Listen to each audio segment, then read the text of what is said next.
Welcome to episode 2 of me sharing about my real estate journey. My name is Raymond, and today's topic will be something that is interesting. A lot of people want to know, how much does a real estate negotiator actually earns? Because we all always see all this advertisement, wow, those in real estate, they're making big money, driving nice car and stuff like that. But is the reality actually like that? Now, honestly speaking, from what I've seen is that, of course, there are people who have made it. But we all know one thing is that on social media, everything is very beautiful and very rosy. Nobody wants to share the reality, which is the harsh truth. But that's fine. That's why I'm here to just share how is it typically like. In my last video, I actually talk about usually in an agency, there's like a separation of teams. So one team will be focusing on sub-sales and rental, whereas another team will be focusing on the project side of things. So when we talk about sub-sales and rental, right, we categorize this together. There is always a profit sharing scheme with the agency. Typically, it might start from 60-40, 60 to the negotiator themselves, and then 40% to the agency. Now, of course, along the way, as you close more sales, close more rentals, your accumulated commission get higher, right? Then your rates will increase as well from 60 to 70% to 80% to 90%, your ratio. That is how it works in terms of sub-sale. And then in terms of project side, right, there is no profit sharing, there's no 60-40 and all that. It is, if let's say the project gives a commission of 2%, that's it, you get 2% would be.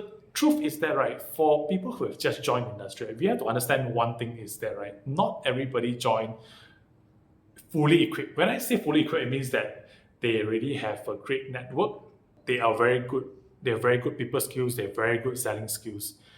Typically, most people who join, they are not equipped with all this. What happens is that, right, from what I know is when it comes to project sales, the team usually has a certain structure to it. Certain structure as in, I'll be responsible for this, you'll be responsible for the other thing, and then we'll split the commission itself.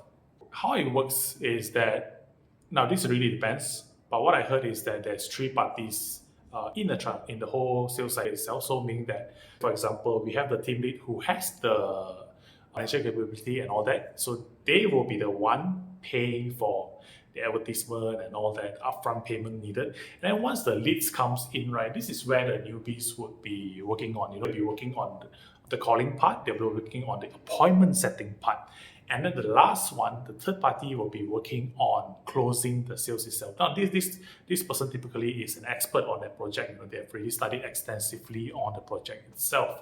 And so what happens when a sales is closed? Say, for example, yes, you've closed a 500,000 ringgit unit. So you get 2%, which is 10,000 ringgit.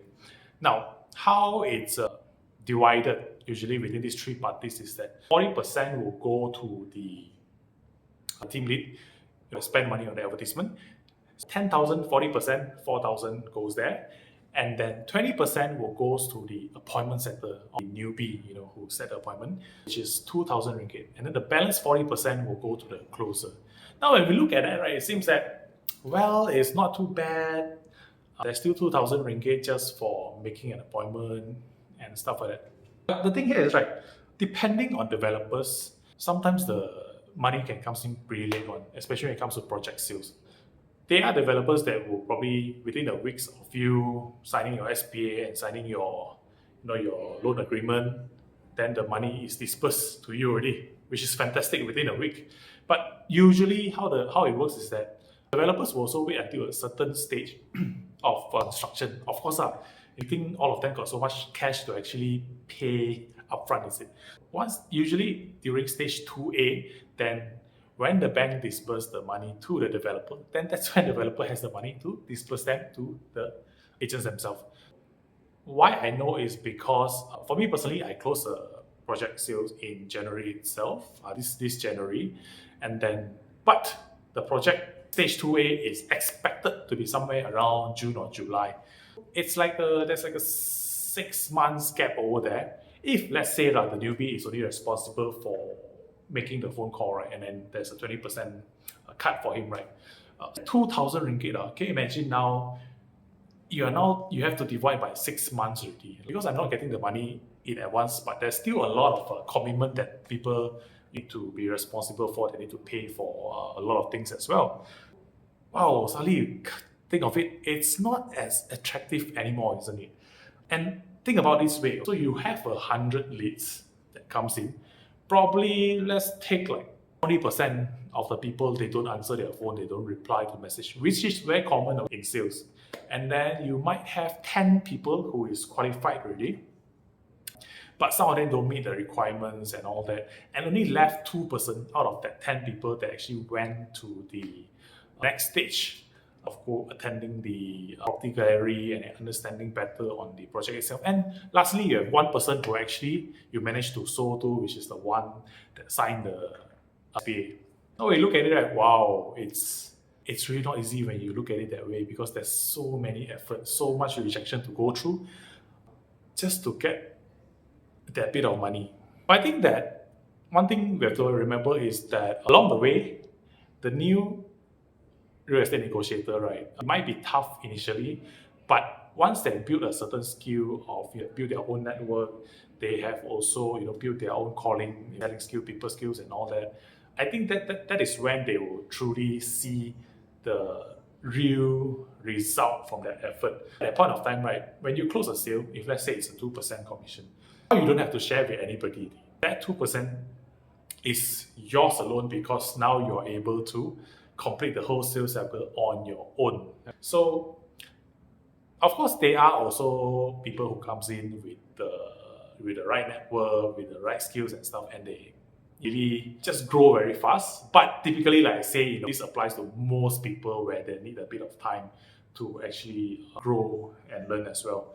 And so yeah, that is actually the reality of real estate negotiators' life. And you see a lot of people, they join the industry, and then after a couple of months they drop off because it's not for everybody. That's one thing. Second thing is that even if you join an agency or a team provides you with a really good guidance, end of the day, if you don't take the necessary actions, right, or sacrifice, say for example you want to do part-time, yes, you have a full-time job, but you were the one who initiated that, want to do part-time first, but you never put in the effort, right, to call people or to tell people that, hey, you're in the industry and stuff like that, right? Things is not going to work out, and then after a few months you see that there's no result because there's no effort being put in as well, and people will slowly just disappear like that, which is very common in any of this sales industry. That's it. I hope that you guys have a rough idea of how it looks like.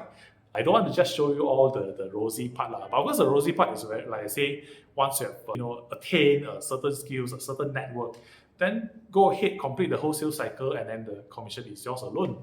Thank you so much for listening to this episode 2 of mine. I hope that it gives you a rough idea of how the whole real estate negotiator commission scheme is like.